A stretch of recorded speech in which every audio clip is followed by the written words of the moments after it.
Well, recruiting never stops here in the state of Arizona, and the Recruiting Roundup is here to help go through all of the commitments, offers, and news here in the great state 48. I'm Jordan Ham, and we are joined by Nason Coleman, tight end 2022 over at Chandler High School. And Nason, it's been a busy off season for you. Thanks so much for joining us.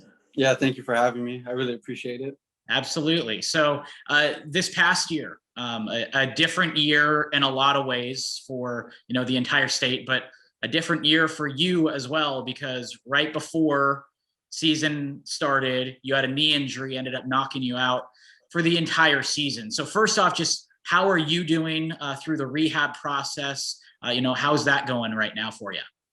It's going great. I'm thankful for Dr. Shabra and his team at the Mayo Clinic. They've definitely helped me so much in this rehab process, and they've just been getting me running and jumping and doing some multi-directional movements, and I'm excited to get back on the field in May. Yeah.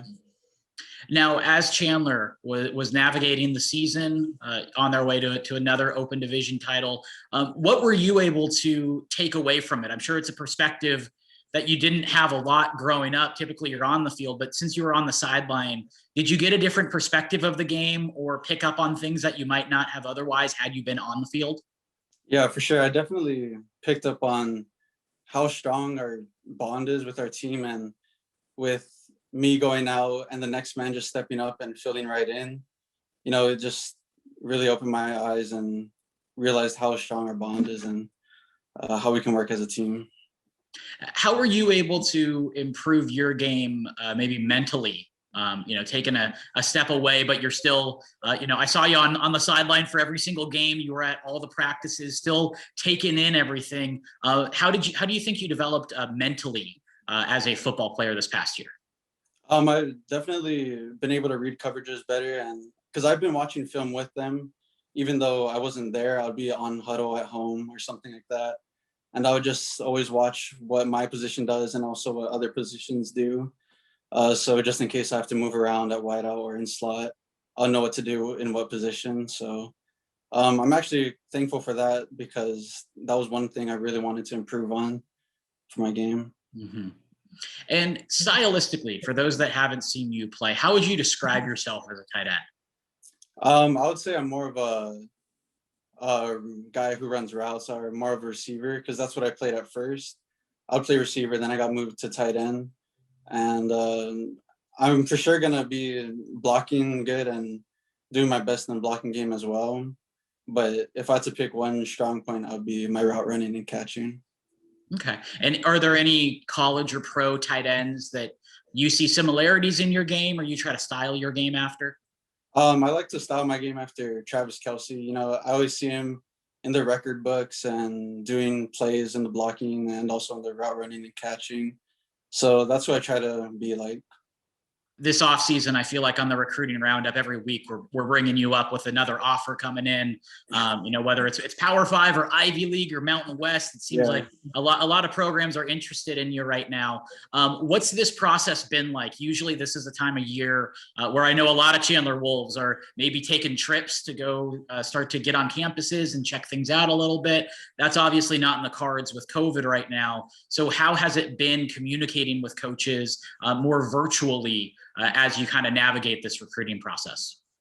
It's definitely been different. It's been hard, but we can only control what we can control. That's something we always say. And just the constant texting back and forth with the coaches and phone calls and virtual meets, it's definitely helped. And I wish I could have gone on tours and official visits, but I can't do that. So I got to do what I can do to get the most information from the schools. For sure. How do you think, the coaching staff over at Chandler always does such a great job promoting their guys, making sure they're in contact with recruiters. How have you seen them really kind of have to change things up when everything went fully remote to still make sure that, all you and all your teammates were still getting the proper looks and, communicating with the coaches and that sort of thing? Yeah, I think it's helped with how we practice and how they film every practice, and they're able to show coaches that. And also with games. I think they send out like to all the coaches, and Chandler, they definitely put you in the best position you can be to perform. And I think that's what has helped us the most, that they know what they're doing and we just have to trust in their process and just go to work. Now, ASU, they were the first offer for you. For sure. I know that was a crazy day where they had offered so many 2022 guys, and that was what coming off your guys' freshman year. So they were really trying to prioritize it. What's the communication been like with them? What do you like about what Coach Edwards is building over in Tempe? I like how I see a lot of in-state players going there and how they're keeping them home. And I definitely like the tight end coaches, when it was Coach Hagan before, and then he left, and then now it's Coach Brenneman. And I talked to him, and I really like him. And I'm excited to continue building relationships with them.